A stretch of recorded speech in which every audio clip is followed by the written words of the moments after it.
அனைவருக்கும் வணக்கம். உங்களுக்கு தெரியுமா, வருமான இழப்பை ஈடுகட்ட ஒரு பாலிசி இருக்கு. நீங்க மருத்துவ பாலிசி எடுத்து வச்சிருப்பீங்க. இந்த பாலிசி மூலமா உங்களுக்கு வரக்கூடிய மெடிக்கல் எக்ஸ்பென்ஸ்லாம் நீங்க அந்த பாலிசி மூலமா நீங்க பார்த்துக்குவீங்க. ஓகே. உங்களுக்கு ஒரு கம்பெனில வேலை பார்த்துட்டு இருக்கீங்க. ஒரு 10 நாள் லீவ் போடுறீங்க. அப்ப அடுத்த மாசம் உங்களுக்கு இஎம்ஐ கமிட்மெண்ட்லாம் வந்துடும். அப்ப இந்த நேரத்தில் வருமான இழப்பை எப்படி ஈடுகட்டுறது? நான் சொல்ற ஒரு பாலிசி மூலமா உங்களுக்கு ஒரு நாளைக்கு அட்மிஷன்ல இருக்கும்போது ஒரு 10 நாள் நீங்க இருந்திருக்கீங்கன்னா ஒரு நாளைக்கு 5000 ரூபாய், 10 நாளைக்கு 50,000 ரூபாய். நீங்க இந்த இஆர் சம்மரி மூலமா உங்க பணத்தை அக்கௌண்ட்ல நீங்க டிரான்ஸ்ஃபர் பண்ணி வாங்கிக்கலாம்.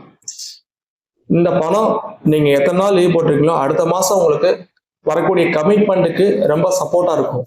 இந்த பாலிசி பத்தி உங்களுக்கு ஏதாவது டீடைல் தேவைன்னா எனக்கு கொடுங்க. விஆர் இன்சூரன்ஸ் சர்வீசஸ் கால் பண்ணுங்க. ரொம்ப நன்றி. தேங்க்யூ.